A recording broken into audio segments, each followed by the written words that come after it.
Կենտրոնական ընտրական հանձնաժողովի այսօրվա նիստում ծրարներ փոխանցվեց արտաքին գործերի նախարարության ներկայացուցչին։ Հայաստանի դիվանագիտական եւ հյուպատոսական ներկայացուցչություններում ծառայողներն ու նրանց ընտանիքները 2013 թվականի փետրվարի 18-ի նախագահական ընտրություններին կարող են մասնակցել էլեկտրոնային եղանակով։ Էլեկտրոնային քվեարկության ժամանակ ամբողջ արդյունքների ամփոփումը իրականացվում է համակարգի միջոցով։ Սկայգիրը ըստ էության համապատասխան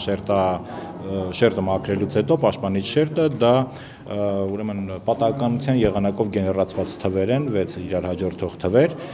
որը օգտագործելու են ընտրողները։ Կենտրոնական ընտրական հանձնաժողովն արդեն լուծել է նաև թանաքների խնդիրը, այն տրամադրելու է թանաքանյութի արտադրությամբ զբաղվող բրիտանական ընկերությունը։ Պատվիրվել է համապատասխան քանակությունը թանաքանյութի, մենք սպասում ենք թանաքանյութի ստացմանը, դա կլինի հավանաբար հունվար ամսին։ Իսկ ինչպես է ստացվում, որ անընդհատ ավելացող արտագաղթի պայմաններում այս տարվա մայիսի 6-ի ազգային ժողովի ընտրությունների համեմատ ընտրողների թիվը մեծացել է։ Ըստ Կենտրոնական ընտրական հանձնաժողովի նախագահի արտագաղթն ու ընտրողների թիվը մեր երկրում համադրելի չեն։ Մեր ընտրողների ցուցակների կազման սկզբունքը մեկն է։ Բնակչության պետական ռեգիստրի տվյալներ։ Պարոն Մուկուչյանն ընտրողների թվի աճը կապում է թե 18 տարին լրացած քաղաքացիների թվով, թե նոր քաղաքացիություն ստացած անձանց թվաքանակով եւ այլն։ Ինչ վերաբերում է երկքաղաքացիություն ունեցողներին, ապա Տիգրան Մուկուչյանի վստահեցմամբ նրանք բոլորն էլ մասնակցելու են ընտրություններին։ Ես չէի ցանկանա ընդհանրապես առանձնացնել ըստ ռեգիոնների, ըստ բնակության վայրերի, եթե անձը հանդիսանում է Հայաստանի Հանրապետության քաղաքացի, նրան տրված է նշված իրավունքը։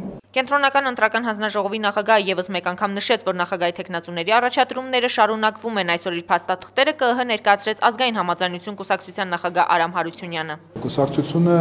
որոշեց, որ պիտի ունենա տեխնացու, բայց ես խնդրեցի, որ ինքն առաջադրվի, որովհետև գտնում եմ ընդհանրապես, որ նախագահի տեխնացուն պիտի վերկուսակցական լինի։ Իրեն ամենաանդիմադիր տեխնացու համարող Արամ Հարությունյանը վստահեցնում է, եթե ամեն ինչ արդար լինի, ապա նախագահական ընտրությունները երկու փուլով կանցկացվեն։ Եթե չկեղծեն, Սերժ Սարգսյանը հաստատ ամենայն դեպս